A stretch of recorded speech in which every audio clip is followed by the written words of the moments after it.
namanya Samir. Samir. Gambaran atau refleksi dari orang-orang yang suka lompat kesana kemari. Mencari keuntungan pribadi. Oke, Gen Z, milenial, lompat antar perusahaan gitu ya Mas ya. Kemarin sih baru nonton Sinners. Sinners. I'm addicted to it. Kluger ya. Aku nonton 2 kali udah langsung.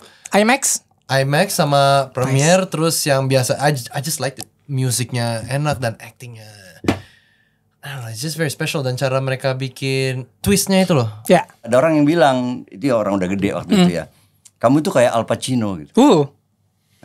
Siapa? Al Pacino. Al Pacino itu siapa? Saya gak ngerti Al Pacino itu siapa. Itu berapa tahun tuh Mas waktu itu Mas? Aku masih SMA kelas 2. Oh oke. Suatu hari itu ketemunya di Pasar Loak. Ada Oke. posternya Scarface. Scarface. Ya, Scarface-nya Al Pacino. Tulisannya Al Pacino. Oh ini. Al Pacino. Actually aku itu ya biasanya kalau nonton review atau kritik itu pasti setelah nonton filmnya. Aku mau tahu apa mereka sama gak sih pikirannya kayak aku gitu. Jadi emang mencari konfirmasi atau mencari pandangan betul. lain gitu ya. Sometimes nggak kita Diskusinya. bahkan sometimes nggak dipikirin sama si kreatornya gitu. Iya. Si Terbahas. Kritisi malah mikirnya ke arah sana. Wih, Iya, berarti iya. kan multitafsir yang Iya. harusnya sih keren. Buat saya sih itu malah sebuah Plus lah bonus ya. warna. Emang harus gitu dan emang butuh mereka. Kalau nggak ada mereka ntar pada belagu-belagu kan. Gak ada yang bikin grounded gitu ya.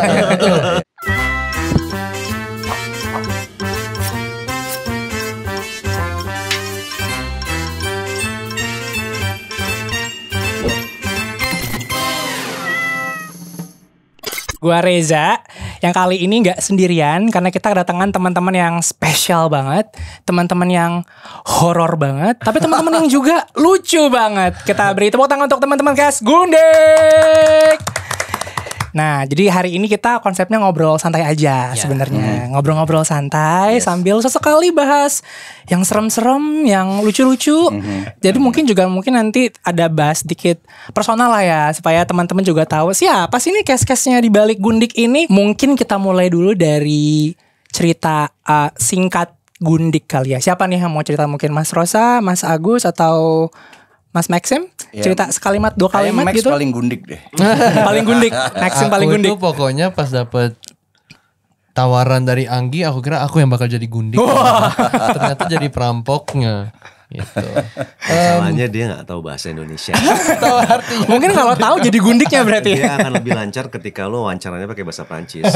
Oh, cuma tahu bonjour doang lagi Maxim, mohon maaf ya. Bonjour baguette croissant. Croissant. Oui sama oui. Itu diang ya tahu. Apa itu? Apa tuh? Student. Oh, oke. Itu Oh, pelajaran. étudiant. Ya. Oh, étudiant. Beda pronunciation, Mas. Memang Prancis beneran sama perapatan Ciamis beda ya Mas kita ya. Nah, aku tuh kemarin sebenarnya ngelihat trailernya Gundik tuh menarik karena aku juga lihat plotnya lah ya, sekilas sebenarnya kayak ada sekelompok orang yang pengen merampok gitu, cuma salah rumah. Itu kayak datang kalimatnya dari Mas Rosati. Kalian salah rumah gitu kayaknya. Karena rumah yang datangnya adalah rumah Gundik yang sebenarnya adalah bisa dibilang creature lah ya, sebenarnya supernatural being gitu. Nah, mungkin sebelum kita masuk ke ngobrol bareng-bareng sama Mas Rosa, Maxim dan juga Mas Agus, boleh ceritain dulu nggak karakternya di sini sebagai siapa mungkin, dan kira-kira ngapain sih beliau di film ini karakternya gitu? Mas Rosa Iya. lebih paling interesting. Tokohku namanya Samir. Tokoh ini mungkin sebenarnya gambaran atau refleksi dari orang-orang yang suka lompat kesana kemari mencari keuntungan pribadi. Oke, Gen Z, milenial, lompat antar perusahaan gitu ya Mas ya. Beda. Orang oportunis yang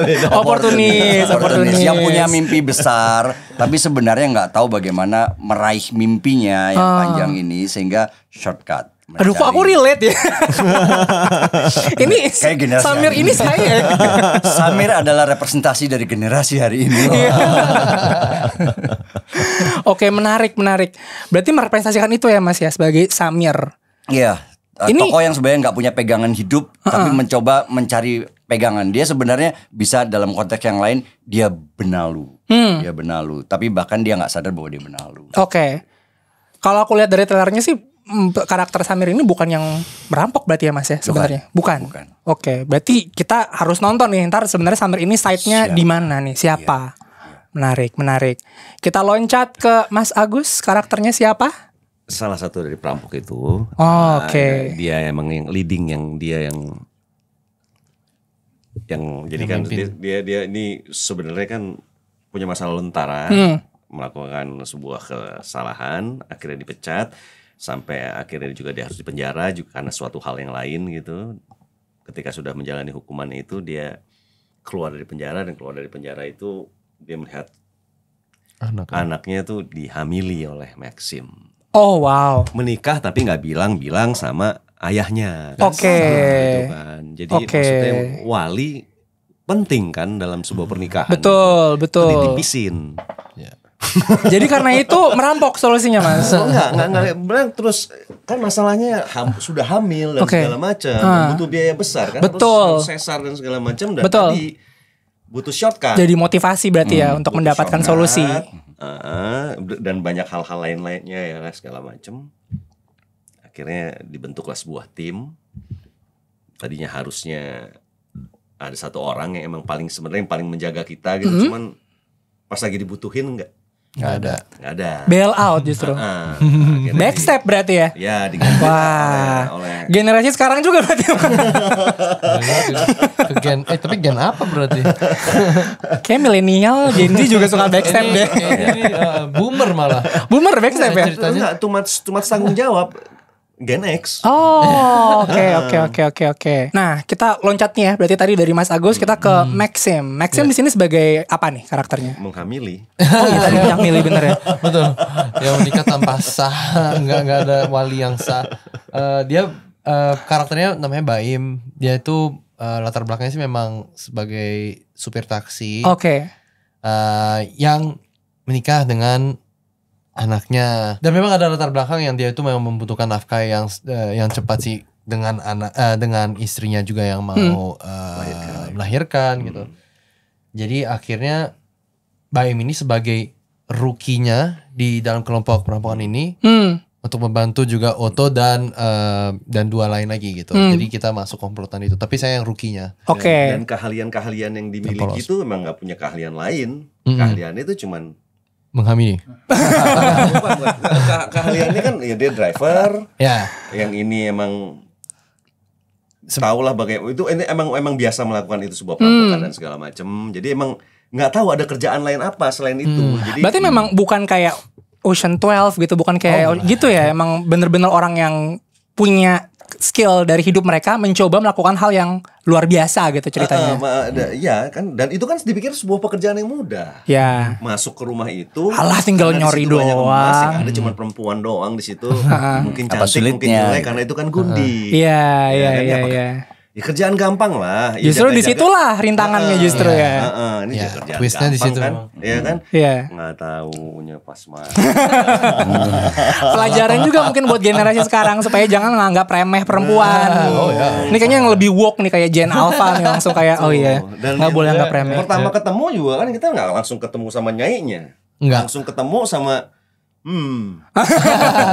Jadi trailer di reveal, gak apa-apa. Di trailer dikasih lihat. Kalian salah masuk rumah. Acting coach terus tiba-tiba dia menampilkan sebuah karya baru dalam tokoh yang ini gitu. Kaget sih.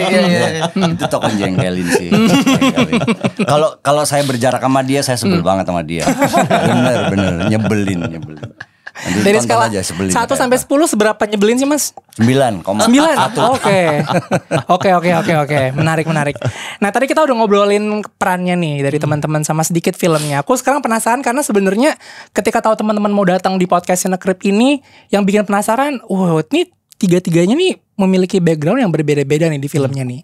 Mungkin aku mau loncat ke Mas Agus dulu kali. Mas Agus kan dalam 5 tahun terakhir ini kan bisa dibilang main film jarang ya mas ya, sebenarnya kan. Nah jadi sebenarnya ketika muncul lagi di film ini, itu sebenarnya kita teman-teman Cinecrip dan mungkin penonton yang di rumah juga kayak penasaran gitu loh. Apa yang terjadi? Apa sih yang bikin seorang Mas Agus akhirnya mau balik ke sini, atau apa jangan-jangan kemarin ada sesuatu mungkin gitu? Kenapa tuh mas kira-kira mas? Sebelumnya kan saya tuh ada sekitar 6,5 tahun di sebuah sinetron yang sama, stripping. Jadi ketika streaming itu selesai, saya pikir saya ingin istirahat gitu kan, istirahat segala macam. Terus Anggi, Umbara Mas Anggi nelpon segala macam, kita ngobrol, terus dia mau bikin Gundik ini. Oke. Cuman yang menarik di situ adalah bahwa dia tidak sign dengan studio besar. Oke. Karena kalau gue sign sama studio besar, gue begitu banyak batasan. Gue nggak bisa berkarya secara utuh. Kontrolnya ini di sebelumnya. Banyak negosiasi dan segala macam. Gue nggak bisa utuh gitu ketika berkarya. Nah ini gue pengen gue produksi sendiri. Oke. Karena gue pengen balik kayak gue dulu lagi. Ketika berkarya gitu kan. Oke, menarik. Terus ceritanya nggak susah. Ceritanya menyenangkan. Esensi dari sebuah film bahwa ini harus menghibur itu tetap. Tapi banyak pesan-pesan yang akan gue sampaikan, tapi tidak secara verbal. Hanya orang-orang yang suka dengan teori konspirasi nanti akan menangkap. Iya, itu dia. Pesan subliminalnya banyak sekali. Yang tersembunyi di situ. Jadi harus nangkap kode-kodenya. Banyak banget kode-kode yang mau disampaikan. Tapi tidak mengganggu sebuah cerita yang menyenangkan dan yang membuat adrenalin kita naik-naik ya. Jadi emang dari baca skripnya. Mungkin malah saya mau jadi gundiknya gitu ya. Saya mau jadi gundiknya gitu. Semuanya mau jadi gundiknya. Karena gak tahu arti gundik. Nanti kita ke sana. Tapi Mas Agus, aku tertarik ketika Mas Agus bilang tadi katanya banyak banget ya kayaknya yang kayak naskahnya, tapi juga tadi ceritanya Mas Anggi gitu kan. Mas Anggi. Yang aku penasaran adalah dari beberapa cerita itu tuh yang paling bikin Mas oke, gue mau balik sekarang, gue mau main di film ini. Itu apakah emang karakternya kah? Atau ternyata sebenarnya lebih kayak pengen ngebantuin Mas Anggi buat punya 100% creative control di filmnya? No. Story. Berarti emang dari naskahnya udah. Iya, naskahnya. Aku mau nanya cuman kayaknya bakal ke spill ya, cerita jadi nonton aja nanti kayaknya ya. Sebenarnya aku suka sebel kalau denger interview di Hollywood, kalau sering banget lihat Cate Blanchett ditanya apa yang bikin tertarik. The screenplay. Ya gue juga tahu tapi bagian mananya. Tapi ya enggak apa-apa, itu mungkin call to action buat penonton gitu. Kan tadi udah gue spill bahwa ini ceritanya lu akan terhibur. Tapi dengan tadi banyak Easter egg gitu ya. Detail dalam melihatnya itu banyak banget message yang disampaikan dengan keadaan dunia sekarang ini gitu. Bahkan itu kodenya ada di nama-nama karakter. Salah spill satunya. dikit. Oke. Di nama-nama karakter. Kalau udah nonton akan mencoba membuat peta. Oh, namanya kenapa ini itu akan punya cerita sendiri. Oke. Menarik. Jadi ini juga sebenarnya kayak, kalau menurutku juga ini kayak tren sih. Banyak sekali kan orang tuh ketika habis nonton kayak 50% dari hal yang menyenangkan dari nonton film kan ngomongin filmnya ya. Nah kadang-kadang sebenarnya aku juga ngelihat trennya tuh makin kesini itu kayak orang berkonspirasi atau mencoba mencari makna yang lebih dari film itu. Padahal mungkin kadang-kadang filmmakernya juga nggak desain itu juga sih sebenarnya. Tapi kalau udah kayak gini berarti emang didesain kayak gitu ya. Berarti emang penonton emang harus jeli berarti nanti ya Mas ya. Nice. Mas Agus cerita Maxim pengen jadi gundik, aku mau lompat ke Maxim. Jadi Maxim ini menarik nih. Jadi kalau kita lihat track record Maxim tuh untuk beberapa kayak sangat terafiliasi dengan elemen horor. Dulu kan juga pernah direct film horor, beberapa juga main film horor. Bahkan sekarang juga engage dengan ratu horor Indonesia gitu kan. Ada apa dengan horor Maxim? Boleh diceritain nggak? Coba, I think memang embedded banget sih di DNA-nya perfilman Indonesia juga sih. Lumayan banyak memang dari dulu itu udah sesuatu yang besar. Dari zaman-zamannya Susana aja kan itu ada yang kayak sangat klasik dan legendaris di sini gitu kan. So I think memang embedded aja dari dulu. Salah satu film pertama aku juga film horror sih. Atau ketiga ya. Ya gak tau lah, pokoknya memang selalu it's just there, you know, selalu ada. And yang menarik itu gimana keep it fresh gitu. Ya kan? Which is why Gundik itu adalah yang pertama setelah 5 tahun kan aku ambil film horror lagi. Well, horror heist, you know, we call it horror heist. Genre juga ya, juga dimainin di sini. Genre-nya banyak banget di sini. And yang bikin aku tertarik dan mungkin bedain sama film horror yang sebelumnya yaitu karena fresh dan ininya. Jadi I think we're all striving for that anyway gitu. Kita memang mencari sesuatu yang baru di genre horror. So mungkin itu afiliasinya aku sama perfilman genre itu gitu. Sama film horor berarti ya. Iya. Tapi aku mau circle back berarti kayak ketika opportunity lebih kebuka di horor. Aku pernah dengar sebuah riset sebenarnya. Aku kalau nggak salah dengar dari Mas Salman Aristo waktu lagi belajar naskah. Katanya itu beliau tuh bilang dulu ada sebuah riset 2019 atau 18 gitu ke penonton Indonesia. Mereka tuh kalau film drama tuh sebenarnya nggak butuh yang baru-baru. Mereka pengennya nangis aja. Tapi kalau komedi sama horor, mereka sebenarnya mencari hal yang baru, gitu. Jadi, apakah nanti juga kita akan ke Mas Rosa dan ke Mas Agus, apakah seorang aktor ketika mendapatkan sebuah project atau mencari sebuah project, seberapa penting sih elemen kebaruan atau unik ketika ngelihat naskah itu? Oh ya, penting sekali. Soalnya kan kalau Indonesia ya, kita kan syuting bisa 20 hari, kadang ada yang bisa 2 bulan gitu. Jangka waktu syuting itu pendek sekali di sini. Jadi banyak repetisi gitu loh. It becomes repetitive. Kita main film horor terus drama, horor drama. Dulu juga sinetron kan. Jadi balik-baliknya ke situ aja. So obviously kita memang yearn-nya, laparnya tuh untuk mencari sesuatu yang baru sih. Sama kayak penonton juga, you know. Soalnya kan ujung-ujungnya nanti kita yang nonton juga. Betul, betul. I mean we're gonna enjoy it sesama penonton gitu. Jadi penting sekali sih buat pemain untuk mencari sesuatu yang unik dan baru. Dan itu rare juga, agak susah untuk mencari something yang lumayan baru, soalnya ya lumayan kecil lah ininya the circle gitu loh.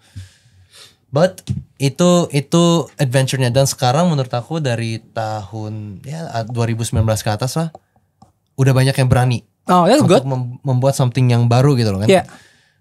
Di drama pun juga ya kan sekarang udah lumayan kompleks ceritanya kan, udah mulai outside of the box gitu. Nah itu yang aku bener-bener yang aku sukain sekarang juga dalam industri kita sekarang, itu lebih a lot of people are berani gitu loh. Dan cara kita build awareness ke penonton juga jauh lebih gampang daripada dulu kan. We have a lot of access kan untuk ngobrol sama penonton gitu.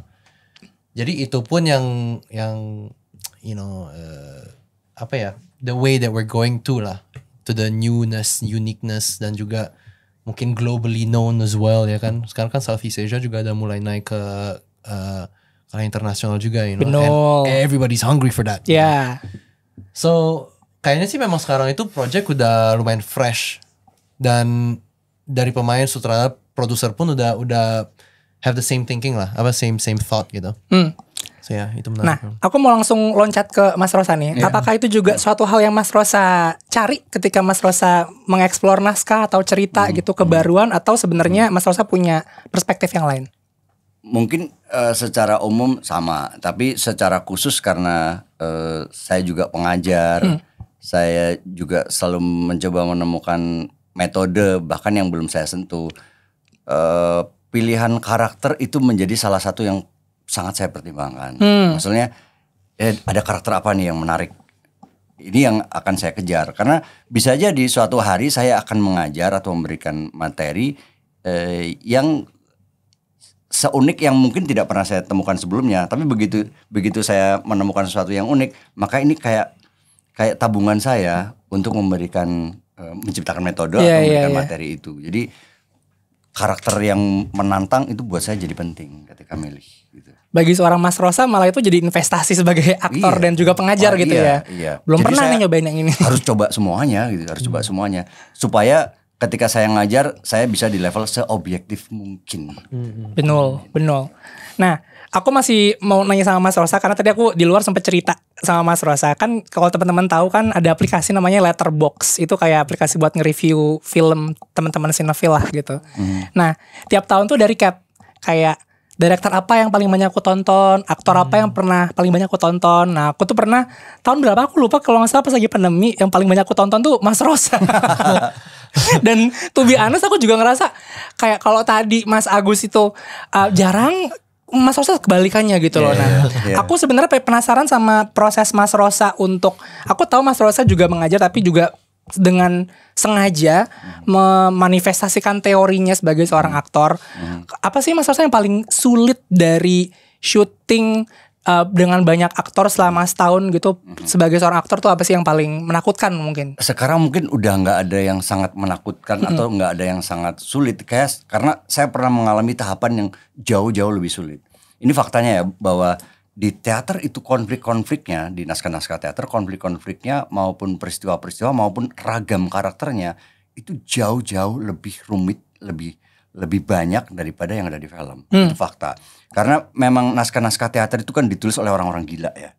Orang-orang gila dunia yang menuliskan seluruh keanehan manusia tanpa batas di karya-karya teater, karena bisa dipentasin di mana aja. Dan saya belajar banyak dari situ. Sehingga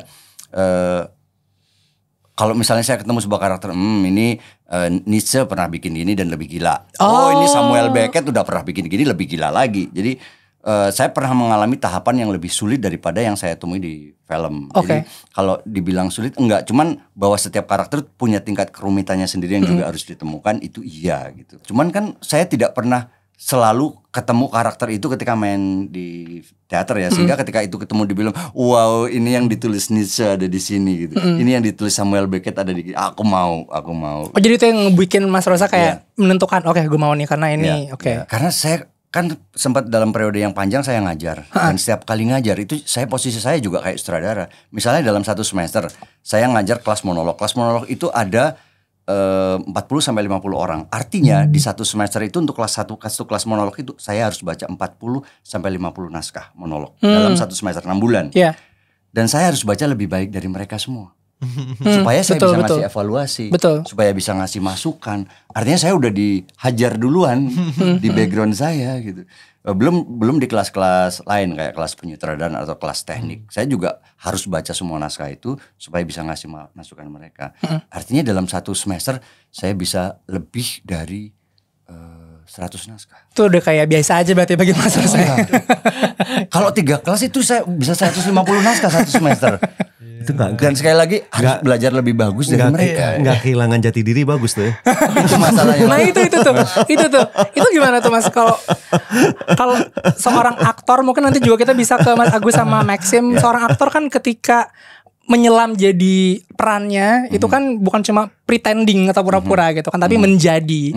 Nah itu sebenarnya ketika ada banyak produksi di mana itu menuntut aktor juga untuk kayak pindah dari role A ke role B gitu kan, itu sebenarnya gimana sih Mas cara manage itu biar mungkin di luar juga kayak banyak banget ya aktor-aktor teman-teman aktor muda yang baru mulai gitu, biar mungkin yang nonton juga kayak oh ada triknya ternyata gitu. Sebenarnya kuncinya sederhana tapi melakukannya tidak sederhana gitu. Jadi kita kan hampir semua, saya ketemu teman-teman aktor punya daya analisa yang bagus untuk menerjemahkan karakter, untuk menerjemahkan perilaku, untuk menerjemahkan aksi atau apa yang akan dialami si tokoh ini di dalam naskah. Itu soal analisa, banyak yang keren. Tapi problem kedua adalah ini kan data nih. Sementara ketika kita jadi pemain, data ini akan dimasukkan ke kita. Nah, problemnya adalah apakah kamu siap dimasuki data baru? Ini kita sebagai orang aktor, ya, sebagai aktor. Mas Rosa sebagai Mas Rosa dimasukin data dari aktor, dari karakter-karakter dari itu. Dari karakter yang akan kita mainkan. Misalnya ya yang aku masuk ke data baru. Oke, tokohnya ini bisa main balet. Oke, aku bisa menganalisa tentang balet. Problemnya, tubuhmu siap nggak main balet? Oke. Oh, tokohnya adalah seorang profesor. Oke, otakmu bisa nggak dimasukin data tentang profesor? Ini kan soal kesiapan. Artinya sebagus apapun analisa, tapi kalau tidak bisa dieksekusi, ini kayak datanya Pentium 4, tubuhmu Pentium 2. Nggak bisa. Nggak bisa, program itu nggak bisa jalan. Maka kemudian harus diasah dua-duanya. iOS-nya udah ketinggian. iOS-nya udah ketinggian. iOS. Jadi syaratnya adalah kalau aktor tidak melulu cuma latihan pada saat dibutuhkan oleh sebuah produksi, maka dia pasti akan terasah terus di kondisi yang siap terus. Tubuhnya siap, pikirannya siap, perasaannya siap. Nah ini akan mudah mengakses data apapun yang dibutuhkan di karakter yang macam apapun gitu. Jadi aktor nggak boleh berhenti latihan. Benar sih kata Mas Rosa, secara teori gampang, tapi secara praktek saya nggak tahu itu gimana caranya. Masalahnya. Fakta yang paling penting yang sering kali dilupain sama teman-teman pemain ya, bahwa di film itu yang extraordinary activity itu paling 20-30%. Yang selebihnya dari film itu kan daily activity, artinya ordinary activity, nggak ekstra. Tapi seringkali yang kita kejar ekstranya. Sehingga ketika kita membuat bagaimana film itu menarik, yang kita kejar justru yang persentasenya kecil, 20-30%. Yang daily ini menjadi tidak menarik karena tidak kita latih. Ya, daily activity di film kan lebih banyak. Benar. Jalan, ngambil gelas, ngapain lah, itu lebih banyak. Kalau itu tidak dirawat, ya berarti yang menarik dari film cuma 20-30%. Berarti yang daily activity nggak jadi hal yang memikat gitu. Nah jadi aktor penting banget. Sehari-hari harus aware dengan perilaku, tindakan. memilih-milih mana yang paling memikat gitu. Karena kalau enggak kita jadi tidak tahu permainan kita yang memikat apanya sih. Mumpung lagi ngomongin hal yang memikat, aku mau lompat ke Mas Agus. Dari proses produksi film ini kan berarti udah lama tadi ya Mas Agus kembali akhirnya ke sini, dan tadi juga dari naskah dan keunikan itu. Kayak ketika sebelum Mas Agus itu memulai syuting, ada bayangan gak sih Mas kayak apa sih yang kayaknya bakalan aduh nih paling susah lagi nih, mengingat tadi backstory karakternya kayak tadi ya. Ini paling susah lagi nih, dan ketika syuting apakah iya itu memang beneran paling susah atau jangan-jangan ada yang lebih susah lagi? Ketika kita eksekusi itu kan kita berhubungan dengan begitu banyak elemen ya, maksudnya berhubungan dengan banyak orang, maksudnya ada lighting, ada DOP, ada art, ada set, ada properti, ada lawan main dan segala macam. Ketika kita membayangkan seperti yang tadi Mas Rosa ngomong gitu kan, bisa bayangkan mungkin kita juga sudah latihan dan segala macam, tapi ketika shoot itu kan juga banyak dekopasenya, banyak pemotongan gitu. Makanya penting banget untuk saya bahwa adanya reading, latihan before eksekusi. Oke. Itu elemen terpenting, karena dengan reading itu akan bisa dapat chemistry dan segala macam. Dan yang menyenangkan dari dari syuting ini, ketika kita sudah bikin itu semua terkonsep, tapi ketika di set dengan lokasi yang seperti itu, dengan kamera yang seperti itu, tiba-tiba akan ada sebuah improvisasi. Ada cuatan-cuatan improvisasi. Itu makanya kalau di film itu kan demokrasi terpimpin. Ketika sutradaranya oke. Kalau enggak, ya enggak. Jadi ternyata malah bukan cuma ketika ngomongin hal yang paling sulit, bukan sebagai aktor mesti ngapain, tapi sebenarnya orkestrasi dari semua elemen itu. Pada akhirnya itu. Ensemble itu. Karena lu gak ngomongin tentang diri lu dalam sebuah scene itu. Scene itu punya roh, punya apa yang mau diomongin di scene itu. Kita gak boleh ngelebihin porsinya Mas Rosa. Maxim gak boleh ngelebihin porsinya Mas Rosa. Semuanya tuh harus di tempatnya masing-masing. Harus di tempatnya. Mereka harus paham. Paham. Oh, emang harus di sini karena yang mau disampaikan ini gitu. Jangan nyolong acting, jangan ini, jangan itu. Jangan tiba-tiba mau spotlight gitu ya. Itu kan kedewasaan semua pada akhirnya kan. Kedewasaan seorang aktor. Jadi scene sederhana pun tetap dibutuhkan kedewasaan para aktor di dalamnya untuk scene itu bisa bicara kepada penonton seperti apa yang ingin disampaikan skenario. Kan kita ini sebenarnya semua pelayan skenario. Blueprintnya dari skenario emang. Didorong bareng-bareng semuanya. Nah aku mau balik lagi ke skenario. Nanti mungkin abis ini ke Maxim. Jadi tadi juga katanya Mas Agus senang banget reading. Kalau ini sendiri readingnya berapa lama Mas? 3 kali 4 kali. 3 kali 4 kali atau 5 kali. Tapi bedahnya benar-benar bedah. Dan yang keren ya di film ini adalah Anggi itu membuka lebar ruang untuk para aktornya memasukkan karakter-karakter apa yang para aktor baca dari karakter tokoh ya. Karakter tokoh dengan dari semua skenarionya itu semua. Nah ini Mas Lukman terserah, Mas Lukman mau ngasih apa di situ, aku mau ngasih apa, Maxim mau ngasih apa, semua apa, tapi tetap demokrasi terpimpin. Kalau Anggi oke. Jadi kita ngasih kontribusi bahkan tentang karakter kita dikasih ruang untuk ngasih kontribusi. Berarti nggak cuma saklek baca rehearsal aja, tapi juga sebenarnya diskusi gitu ya. Nah, itu makanya yang kerennya adalah ketika kita dikasih dari draft 1, draft 3 keluar, kita reading ya, semua pemain reading di situ. Tambahin ini, boleh nggak tambahin ini, boleh nggak ini? Nah itu dibuka, Mas Lukman bisa menyampaikan apa yang dia mau. Maxim juga, ini bagus gua karakter nanti kayak gini. Ya nanti tinggal dilihat chemistry-nya akan seperti apa. Nanti dilatih dialognya jadi seperti apa. Lagi di reading itu. Gitu. Baru keluar draft 4. Draft 4 itu udah untuk jadi skenario. Sampai nanti kita sampai draft berapa ya? Sampai draft berapa ya? Draft 7 itu baru skenario lock. Terus habis itu di lokasi pun masih bisa ada, boleh improvisasi, tapi nggak boleh lewat dari itu semua. Soalnya kan nanti pas sudah kena set itu kan udah beda banget. Berarti Mas Anggi open tuh kalau misalnya kayak ini gini deh ada improv di tempat gitu. Open banget. Nice. Adaptasi sih, lebih ke adapt to suasananya seperti apa aja sih. Tapi kalau dia nggak oke, nggak. Ya, oke ini demokrasi terpimpin. Ada apa dengan demokrasi? 2 kali diundang demokrasi terpimpin. Ada apa dengan demokrasi kita? Oke, aku mau loncat ke Maxim kali. Maxim kan berarti di sini nggak cuma jadi aktor ya, tapi juga sebagai produser eksekutif produser juga. Mungkin boleh diceritain nggak kenapa di film ini mau say yes ke role itu juga? Apakah memang kayak ada kebebasan bisnis yang mungkin mau dikejar, atau mungkin kayak lebih kayak ke pengen support morally Anggi, atau mungkin ada alasan lain? Kayaknya sih di film ini hampir semuanya executive producer juga sih. Oh iya. Oh iya. Oh okay, nice. Cuman aku memang ini paling pertama yang kerja yang di reach out seperti ini gitu. Oke. Obviously kan aku ngelihatnya cerita dan karakter dan siapa aja pemainnya gitu.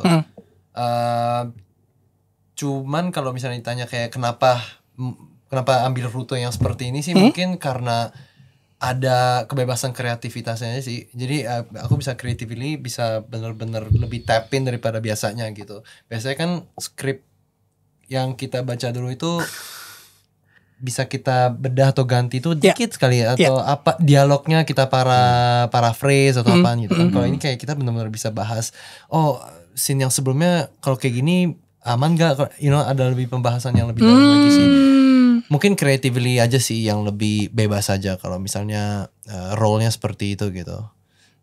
Tapi buat aku ini pertama kali, so why not sih. Dan kalau dilihat roster pemainnya itu yang kayak benar-benar keren dan gak ada ego juga gitu loh. So kita itu benar-benar bisa bekerja sama. Ya itu demokrasi tanpa pemimpin. Terpimpin ya.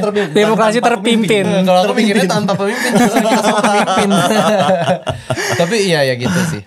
Tapi apakah itu berarti secara proses kreatif adalah proses yang paling menyenangkan dari selama ini? Karena kan Maxim juga pernah produksi Hollywood juga kan sama Julia Roberts, Tickets to Paradise gitu kan. Apakah ini juga sebagai aktor yang juga bahkan memiliki otonomi untuk kayak ngasih kontribusi ke naskah, apakah itu merupakan proses kreatif yang paling menyenangkan, atau justru malah ada elemen yang mungkin kurang atau gimana gitu? Yeah, like it's a luxury, luxury dan a chance, But is it the funnest though? It is, banget. Soalnya kita lihat setnya aja, lighting dan kru orkestranya itu, like the orchestration of the whole thing kan, itu kita berkontribusi and it feels like it's yours juga gitu loh. Di luar sebagai pemain juga gitu. Sebagai pemain aja udah lumayan cukup kan, udah cukup, tapi untuk arrive to that point it's an achievement gitu. Oke, mungkin aku pengen circle back sekarang. Kamu lebih bangga mana mungkin? Apakah terlibat sebagai salah satu aktor Indonesia yang main produksi Hollywood besar di Ticket to Paradise, atau memiliki otonomi untuk berkontribusi di naskah di film Gundik ini? Atau fun deh, fun. Yang mana yang lebih fun? Menurut aku yang mana lebih fun? Oke, mungkin kalau misalnya kita ngomongin film Hollywood yang kita dapat itu lebih pressure sih. Oh, oke. Ya jauh. Soalnya kan main bersama pemain yang aku selalu, I don't know, mereka kan beda. I don't know if mereka kerjanya sama atau berbeda seperti kita gitu. Iya. Ternyata yang sama sih, tapi waktu itu pressure-nya yang lumayan deeper gitu. Kalau ini it feels like a real teamwork gitu loh. Kita benar-benar teamwork dalam kayak membedah karakter ya, membedah cerita filmnya gitu. I think I feel a little bit more freedom. Lebih banyak freedomnya misalnya sebagai EP pemain di film gitu. Jadi kalau fun sih, menurut aku dua-duanya memang fun. It's sih. just as fun in a different way. Yeah, it's just different. Ya, benar-benar cuma berbeda. So, kayaknya semua project itu akan beda sih. Nice. Dalam the feeling to it gitu. Memang selalu, walaupun nggak jadi EP, jadi pemain aja dalam film ke film sih, memang selalu berbeda sih. Gitu. Oke, aku tuh baru kepikiran mungkin karena aku ngerasa energinya ketika ngobrol sama teman-teman ini kerasa banget. Teman-teman bukan cuma kayak aktor yang mungkin hanya berakting atau bekerja, tapi kerasa ada elemen yang teman-teman kayaknya itu pancarkan energinya tuh, kayaknya cintanya tuh besar banget sama film gitu. Jadi mungkin aku mau nanya, mungkin ke Maxim dulu, kita ke belakang lagi.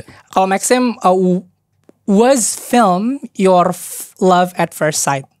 Oh ya. I think, if yes, what film? So pertama kali ke bioskop itu, so my dad loves watching movies. Dia tuh cinephile banget, like he is a cinephile. Like dia tuh punya semua film klasik, Chaplin, Buster Keaton. Nah itu dari kecil yang selalu ditontonin itu. Pertama kali aku ke bioskop tuh I was 5 and nonton Armageddon.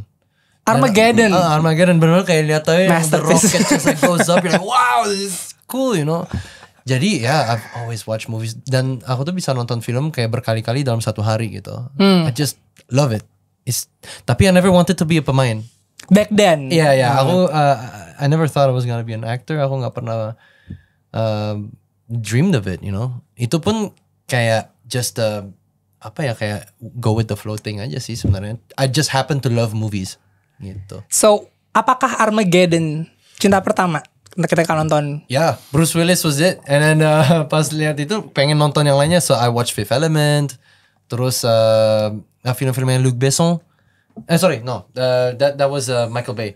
Tapi gara-gara Bruce Willis aku suka Luc Besson because he played in Fifth Element and then so connectionnya kayak gitu. Oh dia mainnya di sutradara ini, nah ini mainnya. So I just started to make connections aja sih. Itu aja, like very simple. Nice. And then I think it was Catch Me If You Can juga yang bikin aku kayak Leonardo DiCaprio. yeah, Steven Spielberg gitu. Spielberg of course. So yeah, lebih ke sutradara yang aku benar-benar perhatiin dulu. Nice. Kalau Mas Agus, apakah film First Love atau jangan-jangan First Love-nya teater atau Aku cinta pertamanya itu Children of Heaven. Itu gila. Children of Heaven? Iya, Oh wow. Sutradaranya Iran. Iya. Itu Iya lagi. Itu buat saya ini cerita sederhana dengan shot-shot yang sederhana, semuanya sangat sederhana. Tapi saya tahu banget di belakang itu butuh kerumitan yang sangat luar biasa. Betul. Makanya saya jatuh cinta soal bagaimana adik kakak hanya masalah sepatu itu Sampai ganti-gantian pakai sepatu. Gimana dia juara 1 tapi dia nggak mau hadiahnya karena adiknya pengennya sepatunya juara 2 kan itu buat saya Itu filmnya Sufi itu. gila, itu buat saya ini film Cinema. Iya. ini Tapi waktu nonton itu, Mas Agus, apakah Mas Agus juga ngerasa oke, film ini malah bikin pengen berperan atau masuk dunia seni peran lagi gitu? yang menyenangkan dari masuk bioskop itu kan adalah ketika lu beda dari dunia lu gitu kan. Lu masuk udah terhibur 1,5 jam atau 2 jam dan lu dapat sesuatu, dapat perasaan baru, dapat ini baru sesuatu yang baru gitu dari keluar dari nonton film itu, perasaan baru. Nggak pernah maksudnya ada rasa yang lu senyum tapi lu mau nangis laki agak problem ya kalau nangis. Cuma itu gue nangis tapi senyum. Iya. Apa gimana ya? Itu agak Daya sentuhnya. daya sentuhnya tuh bisa Even, sekuat itu ya sebuah film buat saya. Itu buat itu dan abis itu banyak lagi film-film yang hampir seperti itu yang ini gila. Ya. Iya sih. Maksudnya tuh, ruang itu nggak akan pernah habis gitu loh. Yeah. Makanya dan sama story nggak akan habis. Betul. Dan emang tetap ujung tombak aktor. Iya. Sebagai seorang aktor, sebagai seorang kritikus, mungkin kritikus ujung tombaknya. Sinekrip ujung tombaknya. Mas, aku mau circle back ke situ, Mas, karena apakah itu berarti bagi Mas Agus entertainment atau merasa terhibur di sebuah bioskop itu harus dialami dengan ritual yang pergi ke studio, ke bioskop, di mana kita masuk ke ruang yang lampunya mati, duduk sama stranger. Kalau di kehidupan nyata adrenalinnya itu kan nggak kekontrol, Mas. Di kehidupan nyata entah lo ada ditagih, ada debt collector dateng, entah dikejar setan beneran, entah dikejar preman, entah tiba-tiba istri lo sakit, itu kan adrenalin kita juga naik-naik kan. Tapi kan tidak terkontrol waktunya. Kalau nonton film kan enggak terkontrol, 1,5 jam kok atau 2 jam kok. Udah stop. Stop. Dan Bisa lepas ya abis itu. Dan kadang kalau film itu bagus banget, lo menjadi manusia baru ketika keluar dari film itu. Karena lo punya sudut pandang baru. Ya kan, lo punya angle baru dalam menghadapi dalam melihat sebuah kehidupan. Pengaruhnya besar ya. Pengaruhnya besar sekali maksudnya film ya. Kalau emang bener-bener itu nyentuh lo tuh, des. Tapi kalau yang nggak nyentuh ya udah. Hiburan aja. Hiburan. Berarti di film ini orang bisa terinspirasi, wah caranya ngerampok gitu. Contoh yang buruk dong, Mas Rosa. Survei dulu. Atau cara menjadi gundik. Oke, aku mau loncat ke Mas Rosa nih. Kalau Mas Rosa tadi juga diceritain sebagai aktor juga referensinya bukan cuma film. Tapi apakah film adalah cinta pertama Mbak Mas Rosa atau jangan-jangan ada medium lain justru? Lucu ya. Saya kecil itu kan sering ditenteng ibu saya ke bioskop ya. Dan mostly filmnya India. Sinema. Saya cuma selalu berada aja di sana, nggak pernah sungguh-sungguh jatuh cinta. Saya justru jatuh cintanya tuh aneh gitu. Saya tinggal di satu tempat yang anaknya pinter-pinter udah gede-gede semua dari saya. Mereka diskusi dan intelek. Tapi karena saya nggak bisa diskusi ngikutin kekuatan intelektual mereka, aku punya kekuatan dongeng karena bekal saya dari kakek saya tuh mendongeng gitu, mendongeng. Maka di antara orang-orang pintar itu kemudian saya mendongeng. Mereka cerita tentang kimia, kedokteran dan ruang sosial. Aku nggak bisa cerita kayak mereka. Aku mendongeng. Nah di momen aku mendongeng itu ada orang yang bilang, itu orang udah gede waktu itu ya. Kamu tuh kayak Al Pacino gitu. Siapa? Al Pacino. Al Pacino itu siapa? Saya gak ngerti Al Pacino itu siapa. Itu berapa tahun tuh Mas waktu itu Mas? Aku masih SMA kelas 2. Oh oke. SMA kelas 2 gitu di Jogja. Terus akhirnya aku penasaran Al Pacino itu siapa sih, makanan apa ya gitu. Suatu hari itu ketemunya di Pasar Loak. Ada posternya Scarface. Ya, Scarface-nya Al Pacino. Tulisannya Al Pacino. Oh ini Al Pacino. Aku baru tahu dia bintang film. Oke, aku harus nonton film-filmnya karena aku dibilang mirip dia. Apanya gitu. Nggak ngerti. Mulai dari situlah aku jatuh cinta sama Godfather kan waktu itu. Jogja ada satu bioskop yang banyak muterin film-film barat. Dan aku mulailah nonton kayak Maxim tadi, sehari bisa 2-3 kali nonton film, pindah-pindah bioskop. Dan rata-rata aku nyari Al Pacino ada di film apa aja gitu. Jadi jatuh cinta saya pertama itu justru aktor gitu. Iya. Aktornya dulu berarti ya. Aktornya lebih kayak gitu sih menurut. Dan kemudian ya kesana-kesananya aku pengen jadi filmmaker gitu. Oh, pengen jadi aktor. Enggak, filmmaker, enggak aktor. Enggak tahu gitu. Di Jogja enggak ada kelas film, enggak ada sekolah film. Ya, enggak ada sekolah film. Ada sih waktu itu ada sekolah film, salah satu sekolah film. Aku datengin lah ke kampusnya. Kok jelek amat ya kampusnya? Enggak. Ketemunya gedung teater yang bagus gitu. Oh, ya udahlah masuk teater dulu gitu. Nah, tapi justru di teater salah satu tempat yang menyelamatkan cara saya berpikir, menyelamatkan cara saya hidup gitu. Karena saya dulu agak nakal gitu. Agak bandel gitu. Teater itu nyelamatin saya banget, jadi saya jadi belajar seninya jadi manusia gitu. Jadi aku nggak tahu yang jatuh cinta pertama itu teater apa film ya gitu. Tapi yang jelas aktor tadi yang masuk banget itu teater karena dia berkontribusi besar untuk menyelamatkan hidup saya. Terasa sekali energinya Mas. Nah tadi sebenarnya pertanyaan tadi juga adalah pertanyaan pancingan untuk ke jembatan selanjutnya. Karena kita mau nanyain film favorit sepanjang masa dari teman-teman. Satu aja sih, tapi kalau punya 2 atau 3 silakan. Boleh lintas zaman, lintas negara, lintas genre. Boleh, siapa dulu mungkin? Kalau yang selalu saya tonton, ini karena film ini saya anggap relate dengan ilmu pengetahuan dan ketika saya compare dengan ilmu pengetahuan, buset bener semua aspeknya gitu. Wah, actingnya bener semua. Itu Dr. Hannibal. Oke. Hannibal Lecter. Itu kan ada udah ada 4 ya. Saya nonton 4-4 ada sering saya ulang.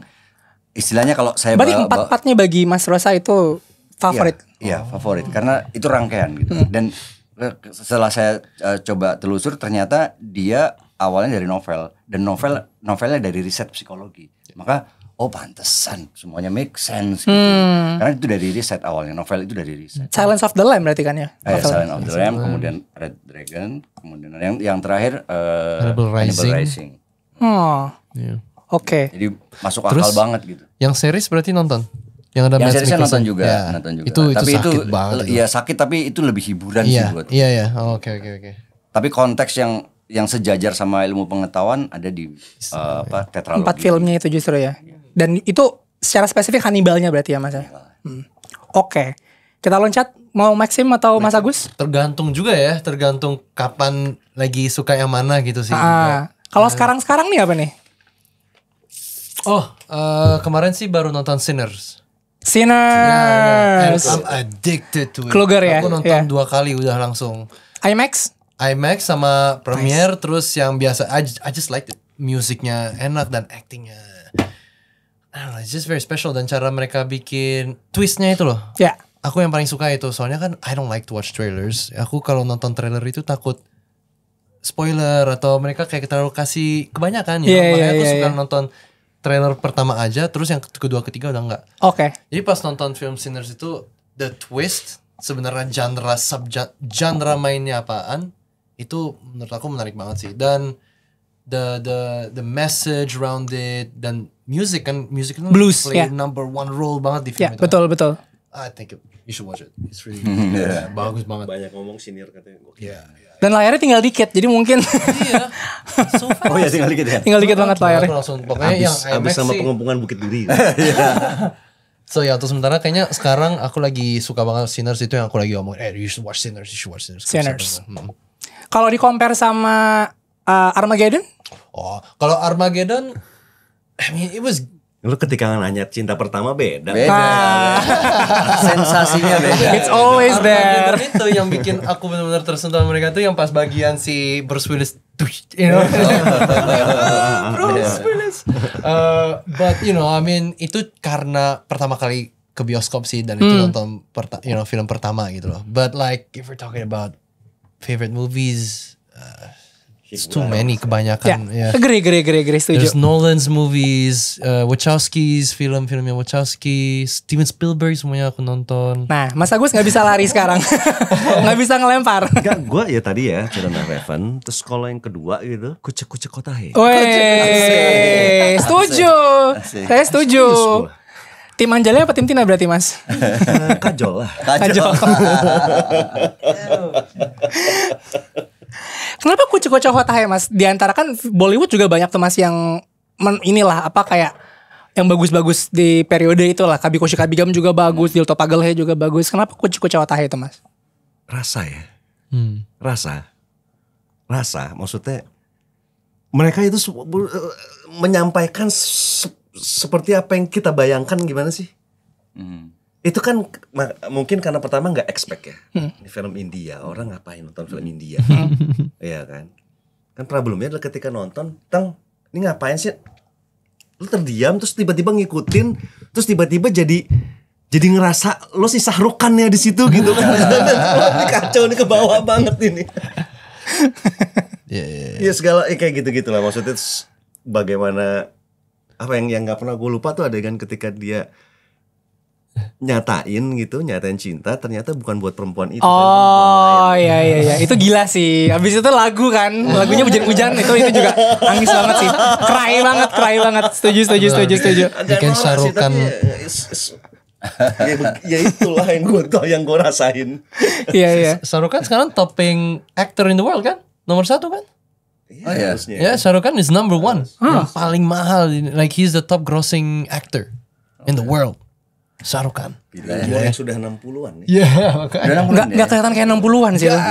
Rip banget pokoknya. Tapi gue pernah nonton di bioskop lokal India waktu itu. Emang mereka tuh sangat reaktif ya. Dan mereka kan banyak banget adegan-adegan yang didesain buat bikin audiens tuh amazed. Nari-nari banget. Iya. Dan yang gilanya karena mungkin nasionalismenya tinggi ya mereka ya. Mereka bisa dalam 1 tahun di bioskop yang sama memutar film yang itu aja. Oh. Jadi full house terus. Dengan film yang itu. Jadi mereka punya kebiasaan nonton satu film mungkin bisa sampai 10 kali, 20 kali di bioskop. Oh, pantesan top grossing actor.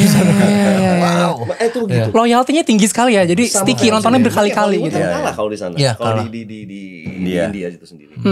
Nah mumpung ngomongin nonton berkali-kali, apa itu berarti kira-kira butuh berapa kali nonton Gundik nih biar audiens memahami subtext yang tadi diomongin? Minimal 4 sih. 4 biar ngikutin perspektif masing-masing perampok. Oh, fokus ya. Jadi menjadi karakter A, menjadi Samir gitu ya. Betul. Tapi boleh menjadi Gundiknya juga nggak? Boleh kalau mau. Oke. Gundiknya dark banget kan. Dark banget ya. Iya. Tapi enlightenmentnya itu sih yang bikin agak entertaining itu memang ada komedinya juga sih. Iya. Jadi bukan cuma horor, bukan cuma heist, tapi emang ada yang lucu. Jadi emang ada lumayan sedikit lah ya. Jadi emang audiens tuh nggak di-expect buat takut doang di bioskop gitu kan ya. Oke. Nice. Mungkin sebelum kita akhiri sesi ini, ada pertanyaan tentang yang kita pengen tahu nih menurut teman-teman di sini. Mungkin apakah teman-teman nonton Cinecrip atau mungkin review-review film, dan sebagai seorang aktor yang karyanya kadang dipuji, kadang dihujat, menurut teman-teman tuh seberapa penting sih sebenarnya kritik film atau review film di landscape ekosistem kita? Sekarang movie kritik itu adalah informasi pertama buat penonton sekarang. Udah bukan trailer lagi, ya kan? Lebih banyak. Kalau aku ya, misalnya aku lihat yang kayak kritik bagus atau enggak, you know? I try not to go there. Soalnya bias orang, semua orang itu punya perspektif masing-masing sih. Subjektif. Kemarin aja aku nonton Companion, ada yang bilang yang AI. Yang itulah kurang ini. Terus pas aku nonton, and then I was already subjective about it. Kayak kayaknya ini gak bakal, katanya sih kurang bla. Pas aku nonton, damn bener kan, ternyata bagus ternyata. Kadang itu sih menurut aku take it with a grain of salt. Mungkin kalau kritik itu because itu pandangan kritik itu adalah penonton juga gitu loh. Dan mereka punya perspektif dia sendiri, punya pengalaman dia sendiri gitu. So it is important, tapi sebagai penonton pandangan aja, sudut pandangan yang berbeda aja gitu. But then I think experience itu beda buat semuanya. Jadi I will take it as a grain of salt. Kalau movie kritik gitu sih. Oke. Yeah. Kalau Mas Agus?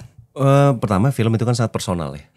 Maksudnya semua orang pasti punya, kalau bahkan ada beberapa director gitu, ketika orang ngeliat kalau udah suka banget, kalau yang nggak suka pasti nggak suka banget. Itu ada kan kayak gitu kan. Jadi emang personal, tapi memang sangat dibutuhkan untuk adanya itu kritik dan segala macam. Bikin film itu kan bukan buat diri sendiri pada akhirnya kan. Emang bikin filmnya buat orang tonton kan, buat orang lihat. Jadi emang ya sangat penting untuk mereka bicarain film itu.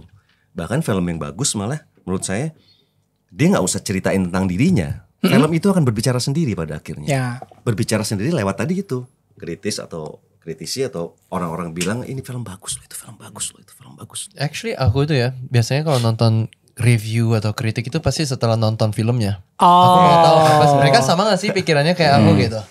Jadi emang mencari konfirmasi atau mencari pandangan lain gitu ya. Sometimes nggak kita bahkan sometimes nggak dipikirin sama si kreatornya gitu.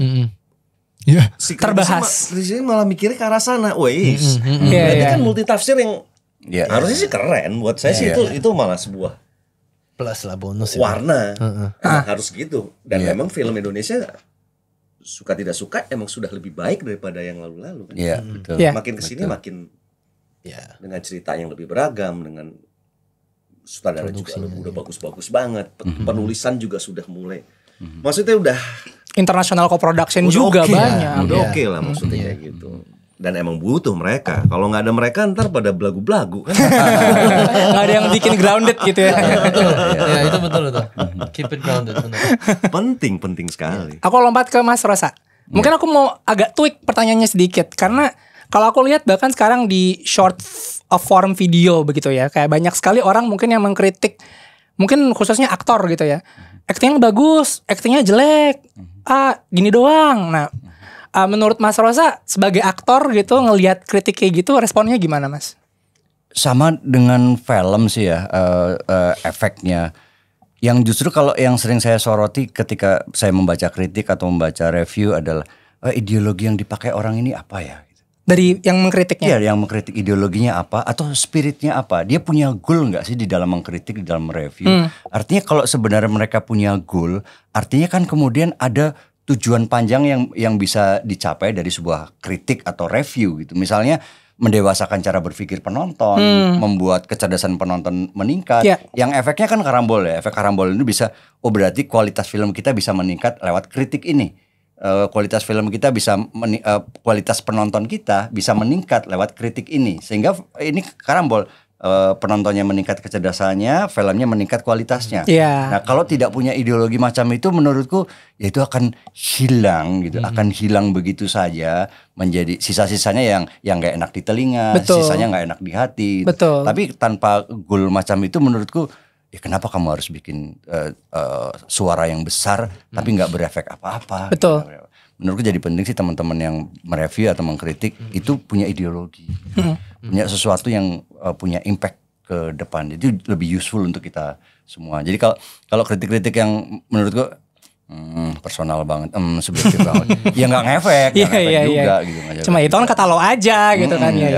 Karena kadang kita banyak film bagus tidak bagus menurut kritikus atau tidak bagus menurut film. Nah, kritikus atau reviewer seharusnya bisa jadi jembatan itu. Ada poin-poin apa yang bagus? Artinya kita ikut mendewasakan cara berpikirnya penonton. Betul. Bukan cuman ini nggak bagus, ini bagus. Ya semua orang bisa punya perspektif. Betul. Ya aku juga. Semoga masing-masing punya ideologi, punya spirit untuk bikin kualitas film kita naik, kualitas penonton kita naik. Gitu. Setuju. Ideologi itu penting banget. Biarpun bahasanya berat, tapi sebenarnya ya suka nggak suka mau nggak mau, sebenarnya ya reviewer atau kritikus punya beban moral untuk tadi ya. Kalau emang bagus atau jelek, punya penjelasan ke penontonnya. Kenapa? Apa yang bikin ini bagus, apa yang ini bikin jelek. Jadi penonton juga paham. Yes. Gitu. Oke, tidak terasa waktu sudah terbang begitu lama. Aku mau berterima kasih kepada teman-teman yang udah hadir di sini, Mas Rosa, Mas Agus dan juga Maxim. Sampai jumpa teman-teman di episode berikutnya. Thank you Fandi telah pergi ke Jepang dan memberikan saya privilege hari ini jadi host. Terima kasih.